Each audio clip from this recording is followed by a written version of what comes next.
அமுதத் துளிகள். தலைப்பு: ஸ்ரீ முராரி குப்தரின் பெருமைகள். பகுதி 1. வழங்கியவர் தவத்திரு ராதாநாத் சுவாமி மகாராஜ். எனது சேவையில் நீங்கள் வழங்கிய அன்பும் தியாகமும் மிக மிக அதிகம். அதற்கு ஈடு இணையாக கொடுக்க எனக்கு சக்தி இல்லை என்று ராமச்சந்திரர் ஹனுமான்ஜியிடம் ஒப்புக்கொண்டார். என்னால் தர முடிந்தது எல்லாம் என் அரவணைப்புதான். அவர் ஹனுமானை தழுவி தன்னையே கொடுத்தார். ஹனுமான்ஜியை பொறுத்தவரை எல்லா படைப்புகளிலும் அவர் விரும்பியது எதுவும் இல்லை என்றாலும் தனது அன்பான இறைவன் ஸ்ரீராமுக்கு மகிழ்ச்சியை தருவதையும் சீதாவின் மீதான ராமரின் அன்பை அறிந்து கொண்டு சீதாவிற்கு மகிழ்ச்சியை கொடுப்பதே அவரது வாழ்க்கையின் இறுதி மற்றும் ஒரே குறிக்கோளாக இருந்தது. உண்மையில் பக்தர்கள் பகவானின் புனித நாமத்தை சிரத்தையுடன் உச்சரிக்கும் இடமெல்லாம் பாதுகாப்பு, உத்வேகம் மற்றும் சக்தி கொடுக்க ஹனுமான் என்றென்றும் வாழ்கிறார். ஏனென்றால் சேவகர்களின் சேவகர்களின் சேவகர்களாக இருப்பதை விட இறைவனுக்கு இன்பம் தரும் எதுவும் இல்லை என்று அவருக்கு தெரியும். அதற்காகவே அவர் வாழ்ந்தார்.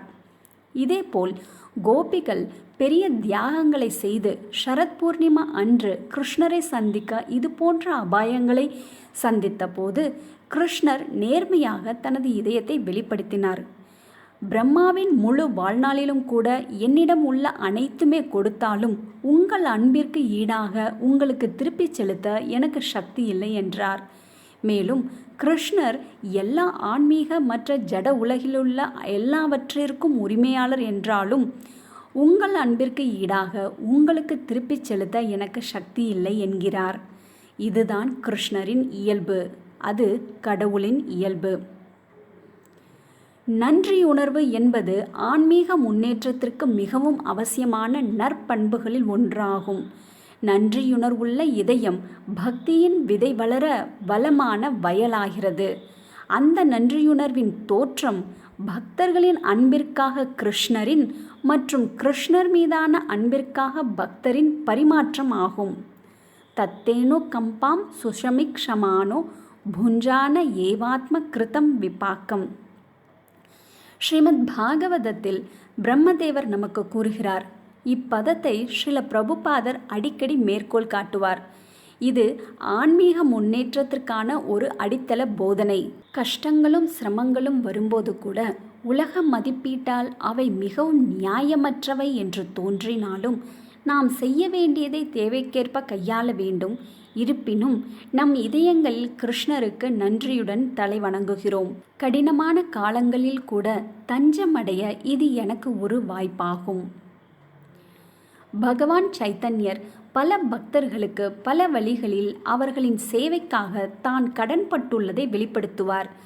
இறைவனின் அத்தகைய ஒரு பக்தரை பற்றி நான் மிகச் சுருக்கமாக பேச விரும்புகிறேன். ஒரு அழகான பாடலில் வாஷு கோஷ் சச்சிதேவி மற்றும் ஜெகநாத் மிஸ்ராவின் மகனான சைத்தன்யர் எவ்வாறு பகவான் ஜெகநாத் என்பதை பற்றி பாடுகிறார். ராவணனை அடிபணிய வைக்க அவர் ராமராக தோன்றினார். கோலோகாவில் உள்ள அதிசயமான அன்பு லீலைகளை வெளிப்படுத்த அவர் கிருஷ்ணராக தோன்றினார். இப்போது அவர் இந்த அழகிய தங்க நிறத்தில் அதே அன்பை இந்த நாம சங்கீர்த்தனம் மூலமாகவோ அல்லது புனித நாமத்தை உச்சரிப்பதன் மூலமாகவோ உலகிற்கு வழங்க வந்துள்ளார். கிருஷ்ணரின் பலவிதமான அவதாரங்களின் மிக நெருக்கமான அன்பான சகாக்கள் மகாபிரபுவின் லீலாவில் பல்வேறு புருஷர்களாக தோன்றினர். ஒருவர் ஹனுமான்.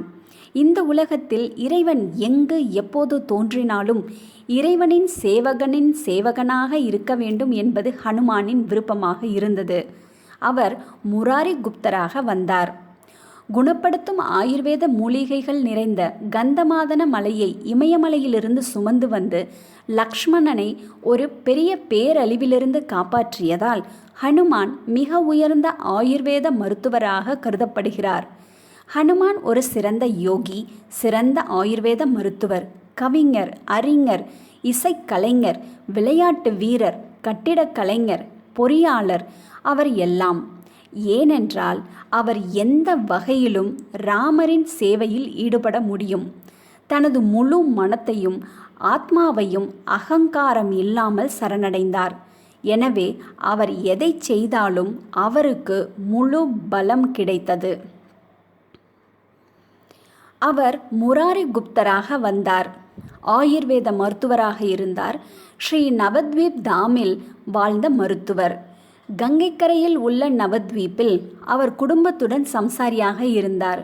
ஸ்ரீ சைத்தன்ய மகாபிரபுவின் வாழ்க்கை குறித்து குறிப்புகள் எழுதிய முதல் நபர் இவர்தான். ராமரின் மகிமைகளை இந்த உலகத்திற்கு கொண்டு வந்ததற்காக ஹனுமான் என்றென்றும் கொண்டாடப்படுவதைப் போலவே நம்ப முடியாத வகையில் முராரி குப்தர் ஆரம்ப நபராக இருந்தார்.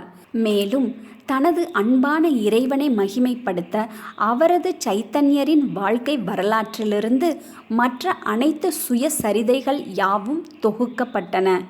ஹரே கிருஷ்ணா.